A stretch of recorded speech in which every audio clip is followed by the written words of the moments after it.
আসসালামু আলাইকুম। শুরু করছি দাখিল নবম দশম শ্রেণীর আরবি প্রথম পত্রের সংক্ষিপ্ত সাজেশন। তো তো দাখিল আরবি প্রথম পত্রে মোট ৫টা বিষয় থাকবে। ১ নম্বর হচ্ছে আন-নাসুল মাদরুস অর্থাৎ সিন, পাঠ্য বই থেকে পড়া গল্পগুলো থেকে একটা অংশ বা অনুচ্ছেদ তুলে দেওয়া হবে, উদ্ধৃতি তুলে দেওয়া হবে, সেখান থেকে প্রশ্ন। আন-নাসুল গয়রুল মাদরুস এটা হচ্ছে আপনার অপঠিত, মানে পাঠ্য বই থাকবে না, অন্য কোনো বিষয় যেটা চলমান, যেমন বাইতুল আকসা বা আপনার হচ্ছে আপনার দেশ, মাতৃভূমি ইত্যাদি বিষয় নিয়ে থাকতে পারে। তারপর হচ্ছে আপনার নজম, কবিতা অংশ, সেখানে ২০ মার্ক। ইখতিবারুল মুফরাদাত, শব্দ যাচাই, এখানে ২০ মার্ক। তারপর হচ্ছে ইখতিবারুল কিতাবাত, আ লিখন যাচাই, এখানে হচ্ছে ২০ মার্ক। তো মোট ১০০ মার্কের পরীক্ষা। আমি আপনাদের জন্য একদম যে অংশটা, মানে যতটুকু পড়লে এ প্লাসের ক্ষেত্রে, এ প্লাস পাওয়ার ক্ষেত্রে নিশ্চিত থাকা যায়, আমি ওই অংশটা আপনাদের জন্য এখানে একত্রিত করেছি। আমি যতগুলো সাজেশন দিয়েছি আপনাদেরকে, আমি বারবার বলেছি যে ভাই রিস্ক নেওয়া যাবে না। রিস্ক মানুষ কখন নেয়? যে যখন আপনার হচ্ছে যে সময় থাকে না বা একদম মুখোমুখি সময়, তখন মানুষ চিন্তা করে যে আমি ২ টা পড়ে ২ টার মধ্যে কিভাবে একটা কমন করা যায়। কিন্তু এখন যেহেতু আমাদের দীর্ঘ সময় আছে, তো ওই রিস্ক না নিয়ে মোটামুটি ফুললি একটা প্যাকেজ পড়ে রাখলে পরীক্ষার আগে দিয়ে আমরা একটা সাজেশন আপনাদেরকে দেব। সেখানে আপনারা একটু ওই সাজেশনটা একটু বেশি ফোকাস করবেন। তাহলে দেখবেন আপনি একদমই আ যারা ফেল করার ছাত্র তারাও পাস করে আসবেন। আর যারা এ প্লাস পাওয়ার ছাত্র তারাও এ প্লাস পেয়ে আসবেন। শুধুমাত্র ডিরেকশন গুলো ফলো করলে। তো যাই হোক, আমি আপনাদের কথা দীর্ঘ না করে মোট সাজেশনে ঢুকে যাই। ১ম এ আমরা নসল মাদরুস এই অংশটার জন্য কয়েকটি মোট ৪ টা ৫ টা ৬ টা অংশ করেছি। এখানে রয়েছে দেখুন। আন-নসুল মাদরুস এটা ২০ মার্ক, অর্থাৎ পঠিত অংশ থেকে আসবে। তো প্রথমত আমি হচ্ছি হুয়া নোমান ইবনু সাবেত ওয়া কুনিয়াতুহু আবু হানিফা লুক্কিবা বিল ইমামিল আজম। এই যে আবু হানিফা রাহমাতুল্লাহ আলাইহির জীবনের উপরে আমাদের মূল পাঠ্য বইতে যে ইয়েটা আছে, সেখানের একটা ধরেছি। তারপর হচ্ছে আলাল মুসলিম আইয়ুখলিসান নিয়াতা ফি কুল্লি আমালিন ইয়াকুমু বিহি। এটা হচ্ছে ইবাদাতুল্লাহি বিল ইখলাস, প্রথম গল্পটা। তারপর হচ্ছে উমা ইন্না সাইয়্যিদানা উমর ইবনুল খাত্তাব রাদিয়াল্লাহু তাআলা আনহু সানিউল খুলাফায়ে রাশিদিন। এটা হচ্ছে আপনার আবকারিয়াতু সাইয়্যিদিনা উমর ইবনুল খাত্তাব রাদিয়াল্লাহু তাআলা আনহু এর সেই গল্প থেকে নিয়েছি। তারপর হচ্ছে আল আদলু ইহতেকাম আমিরুল মুমিনিন উমর ইবনুল খাত্তাব আল আদলু ওয়াল ইনসাফ। তারপরে ৪ নম্বরটা এখান থেকে। ৫ নম্বরটা হচ্ছে এই ৪ টা আমি ধরেছি। ঠিক আছে? তো আশা করি ৪ টা আপনাদের কমন পড়ে যাবে। তো তারপরেও যদি কমন না পড়ে, একদম নিশ্চিত থাকার জন্য আমি এখানে আপনাদেরকে কয়েকটা গল্প লিখে দিয়েছি। ইবাদাতুল্লাহি বিল ইখলাস, আবকারিয়াতু সাইয়্যিদিনা উমর ইবনুল খাত্তাব রাদিয়াল্লাহু তাআলা আনহু, আল আদলু ওয়াল ইনসাফ, দাওয়াতুল ইসলাম ফি বাংলাদেশ, আল মুহাফাজাতু আলা বিআতিনাত তাবিঈয়্যাহ, আল ইমামু আবি হানিফা রাহিমাহুল্লাহ তাআলা। এই কয়েকটাই ৫-৬ টা আমি আপনাদের প্রবন্ধ দিয়ে দিয়েছি। এই ৪ টা থেকে যদি কমন নাও পড়ে, এই ৫ টা থেকে কিন্তু কোনো মিস যাবে না। এখান থেকে কমন পড়বেই পড়বে। কারণ বিগত সালগুলো থেকে এগুলো থেকে ধরে আসছে। আর এগুলো পড়ার জন্য আমি আপনাদেরকে জন্য আমার এই যে চ্যানেল, এই চ্যানেলের ভিডিওতে আপনার হচ্ছে একটা প্লেলিস্ট আছে দাখিল প্রথম পত্র, আরবি প্রথম পত্রের জন্য। সেখানে আমি এই অধ্যায়গুলোর প্রতিটা অধ্যায়ের শব্দ, শব্দ ধরে অনুবাদ করে দিয়েছি। আপনারা যারা অনুবাদ পড়তে পারেন না বা এই সিনগুলো পড়তে পারেন না, আপনারা আমার ওই প্লেলিস্টটা দেখবেন। এখন সম্পূর্ণ ভিডিওগুলো আছে। আপনারা প্রত্যেকটা অধ্যায়ের শব্দ ধরে পড়বেন। তাতে কি হবে? তাতে আপনার অনেক লাভ হবে। প্রথমত সিনের ২০ টা মার্ক পেয়ে যাবেন। তারপরে হচ্ছে ইখতিবারুল মুফরাদাত, শব্দ যাচাই, ইখতিবারুল কিতাবাত, এই অংশগুলো আপনারা সহজে উত্তর দিতে পারবেন। শুধুমাত্র যদি শব্দ ধরে পড়েন। তো মেইন বই থেকে আমি আপনাদের সাজেস্ট করব, যারা সিন সম্পূর্ণ কমেন্ট করতে চান, নাসুল মাদরুস সিন পঠিত অংশ। আপনারা এই ৪ টা পড়বেন এবং আপনার হচ্ছে আমি আপনাদেরকে ভালোভাবে রিকোয়েস্ট করব যে ৫ টা অধ্যায় আপনারা ফুললি অনুবাদটা পড়ে নেবেন এবং সেই অনুবাদ পড়ার জন্য আমার কাছে আমার প্লেলিস্টে ভিডিও আছে। সম্পূর্ণ শব্দের শাব্দিক অর্থ, শব্দ ভেঙে অর্থ বলে দেওয়া। আপনারা সেখান থেকে এটা পড়ে নেবেন। তারপর হচ্ছে আন-নাসু গয়রুল মাদরুস। এটা একটু আনক্রেডিটেবল। অর্থাৎ এখানে ২০ মার্ক আছে এবং এখানে কমন দেওয়া খুব কঠিন। তারপরেও হচ্ছে যে চলমান বিষয়গুলো নিয়ে, হ্যাঁ? যেমন বাইতুল আকসা, বাইতুল মুকাদ্দাস, মদিনা মুনাওয়ারা, বদর যুদ্ধ, তুফানুল আকসা, এই ইত্যাদি বিষয় নিয়ে এগুলো ধরে। আমি এখানে আপনাদেরকে মাত্র ৪ টা ধরেছি। আশা করি ৪ টা থেকে কমন পড়বে ইনশাআল্লাহ। আপনারা এই ৪ টা ভালোভাবে পড়বেন এবং এই ক্ষেত্রে আমি আল ফাতাহ সাজেশন থেকে এগুলো সংগ্রহ করেছি। আপনারা আল ফাতাহ সাজেশন গাইড থেকে ফলো করতে পারেন বিষয়গুলো। তো আয়শাতু বিনতে আবি বকরিন বিনতে আয়শাতু বিনতু আবি বকরিন রাদিয়াল্লাহু তাআলা আনহু ইহদা জাওজাতি রাসূলিল্লাহি সাল্লাল্লাহু আলাইহি ওয়াসাল্লাম ওয়া মিন উম্মাহাতিল মুমিনিন ওয়া উলিদাত ফি ক্বাবলাল বি'সা।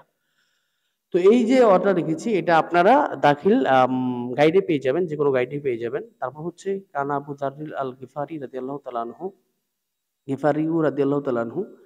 তো এই যে এটা আবু যর গিফারি রাদিয়াল্লাহু তাআলা আনহুর জীবনী, এটা আপনারা পড়তে পারেন। এখানেও এটাও কমন হওয়ার সম্ভাবনা আছে। তারপর মাকাম ইব্রাহিম আল হাদার আল মুশাররাফা, এই অধ্যায়টা এটাও পড়তে পারেন মাকাম ইব্রাহিম নিয়ে। তারপরে হুয়া সুলতান নাসর সালাউদ্দিন আইয়ুবী, সালাউদ্দিন আইয়ুবীর যেই জীবনীটা সেটাও পড়বেন। এবং মসজিদুল আকসা, এটা একদম মোস্ট ইম্পর্টেন্ট কমন আর কি। আপনারা মসজিদুল আকসা পড়বেন, বিইরে জমজম, জমজম কূপের জীবনী একটু পড়বেন, মানে ইতিহাসটা পড়বেন। আল মাদিনাতুল মুনাওয়ারা, মাদিনা মুনাওয়ারা নিয়ে পড়বেন। গজওয়াত বদরিন, বদরের যুদ্ধ নিয়ে একটু পড়বেন। তুফানুল আকসা, এই যে 7 অক্টোবরে যেই আপনার আকসার তুফান আকসা, ফিলিস্তিনের মুক্তিকামী স্বাধীনতা যোদ্ধারা যে আক্রমণ করেছিল ইয়েতে, ইসরায়েলে, সেই তাদের একটু জীবনে পড়তে পারেন। এটা খুবই কমন, মাক্কাতুল মুশাররাফা, এই মক্কা মুশাররাফা। তো আমি আপনাদেরকে সাজেস্ট করব তুফানুল আকসা, গজায়ে বদর, মসজিদে আকসা, সালাউদ্দিন আইয়ুবী, এই বিষয়গুলো একটু বেশি ফোকাস দেওয়ার জন্য, ঠিক আছে? তো এখান থেকে পড়লেই হবে, এগুলো আসলে অত কঠিন কিছু না, আপনারা একটু পড়লেই হবে, অন্য কোনো কিছু না। তারপরে হচ্ছে আন-নাজমু মান 20, কবিতাংশ। তো কবিতা অংশ এখানে 20 মার্ক আছে। এই 20 মার্কে রচনামূলক প্রশ্ন 3টি থেকে একটির মান 10, ঠিক আছে? তো 3টা প্রশ্নের মধ্যে এখানে যে 4টা দিছি আমি, 4টা পড়লেই কমন নিশ্চিত। এজন্য আমি আলাদা অতিরিক্ত সাজেশন দেব না। আমি একটা জিনিস আপনারা খেয়াল রাখবেন যারা আমার ভিডিওগুলো দেখেন, আমি কিন্তু রিস্ক মুক্ত থাকতে চাই। তো রিস্ক মুক্ত থেকেও আমি চিন্তা করে দেখেছি এবং আমি খুবই গবেষণা করে বের করেছি যে এই 4টা পড়লে আপনার একটা কমন হয়ে যাবে। তো নিশ্চিত থাকতে পারেন। 4টার যেকোনো 4টা পড়বেন এবং আপনার পরীক্ষায় 10 মার্কের জন্য একদম সহজে পেয়ে যাবেন, যদি ঠিকঠাক মতো লিখতে পারেন। তারপরে রয়েছে আপনার হচ্ছে সংক্ষিপ্ত প্রশ্ন 3টি থেকে একটির উত্তর দিতে হবে, মান 5। এখানেও আমি খুবই সংক্ষিপ্ত মতো 6টা প্রশ্ন ধরেছি। এই 6টা প্রশ্ন আপনি হচ্ছে যদি মুখস্থ করে নেন তাহলে একদমই সহজ, নিশ্চিত থাকতে পারেন এই 5 মার্কের জন্য। তো মাহু আউয়ালু বাইতিন উদিয়া লিন-নাসি ওয়া মানিল্লাযী বানাহু, মানিল্লাযী বানাল কাবা, মাল জুহুদু আল্লাতী ইউকদ্দিমুহা আশ-শাবাবু লিউম্মাতিহিম। আম তারপর হচ্ছে কি মিন আইয়ি জিহাতিন নাসু আকফাউন, মাযা রাজা শাইরু মিনাল্লাহ, বাইয়িন হুকুকাল হাইওয়ানি আলান নাস। এই যে ইত্যাদি বিষয়গুলো, এগুলো ওই 5টা 6টা প্রশ্ন 2-3 লাইনের হবে।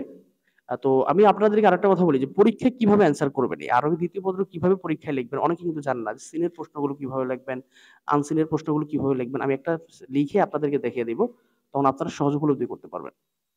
তারপরে হচ্ছে ব্যাখ্যা, 3 থেকে 1টি, মান 5। এখানে এই 5টা 1টা পড়লে একটা কমন হয়ে যাবে। এখানেও নিশ্চিত আপনি 4টা পড়বেন এবং ব্যাখ্যা কিভাবে লিখবেন আমি এটার আপনাকে সিস্টেম দেখিয়ে দেব। আপনারা শুধু আমার চ্যানেলের ভিডিওগুলো ফলো করলেই হবে। এবং আমি কমন নয়, যেহেতু আমি ক্লাসে পড়াই তো এইজন্য একটু সময় হয়ে যায়, দেরি হয়ে যায়। হয়তো আমি আরো তাড়াতাড়ি ভিডিওগুলো দিতে পারতাম আপনাদেরকে। তারপরে রয়েছে ইখতিবারুল মুফরাদাত, মাত্র মান 20।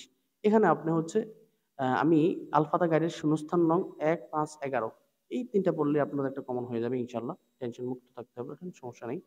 তারপরে এখানে রয়েছে আপনার ইঙ্গিতবিহীন শূন্যস্থান পূরণ, অর্থাৎ ওই যে উইদাউট ক্লোজ আর উইথ ক্লোজ, শব্দ অর্থ দেওয়া থাকবে, শব্দ দেওয়া থাকবে না। আরবিতে একই সিস্টেম, অর্থাৎ যে শব্দ উল্লেখ থাকবে থাকবে না। তো শব্দ উল্লেখ যখন না থাকবে তখন আপনি 5টা, আমি 3টা লিখে দিয়েছি, এখানেও 3টা, 3, 9, 15 আল-ফাতা গাইডের শূন্যস্থান নং 3, গাইড না, এটা হচ্ছে সাজেশন, সরি আমি এখানে ভুল লিখেছি। আল-ফাতা গাইডের সাজেশন যেটা আছে 25 সালের, ওই 25 সালের সাজেশনের 3, 9, 5, এই 3টা পড়লে আপনার এটা কমন হয়ে যাবে ইনশাআল্লাহ, টেনশন করার দরকার নেই। তো ইখতিবারুল কিতাবাতে, লিখন যাচাই, এখানে আমি 3টা, এখানে এই 3টা পড়বেন, একদমই কমন, এখানে নিশ্চিন্তে থাকতে পারেন।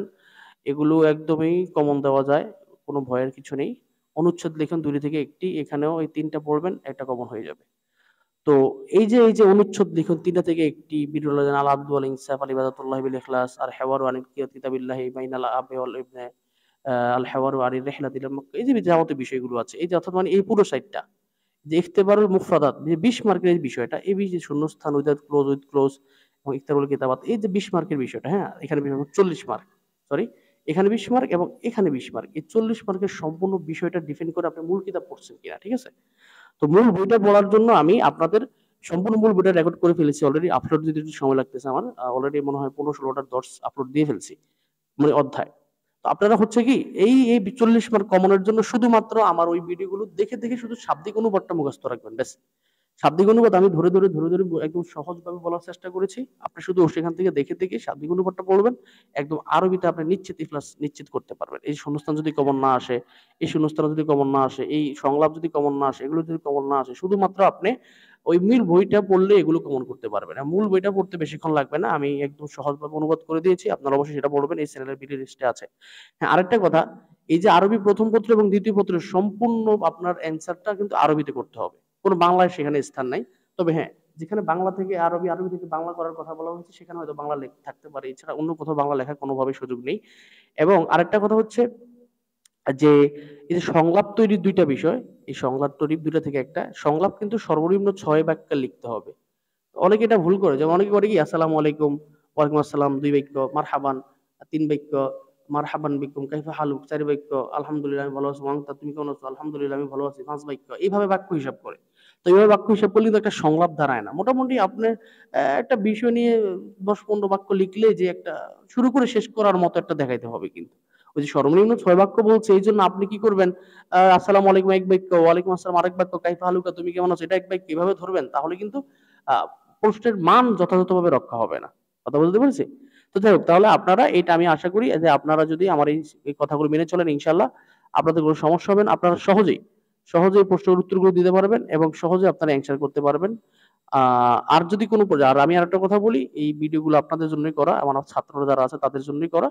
তো আপনারা যদি কোনো হয়, যেমন মনে করেন আপনার যে এই প্রশ্নগুলো আপনারা যদি মনে করেন যে আপনার উপকারে আসে, তাহলে অবশ্যই আপনাদের ছাত্রদেরকে এগুলো আপনারা আপনার ভাই ব্রাদার বা বন্ধু-বান্ধব এদের কাছে শেয়ার করবেন।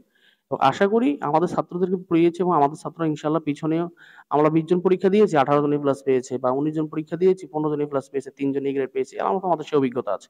তো সেই অভিজ্ঞতার জায়গা থেকে আমি আপনাদের কাছে শেয়ার করব যে আপনারা নিশ্চিন্তে এগুলো আমাদের ডিরেকশন গুলো মানতে পারেন।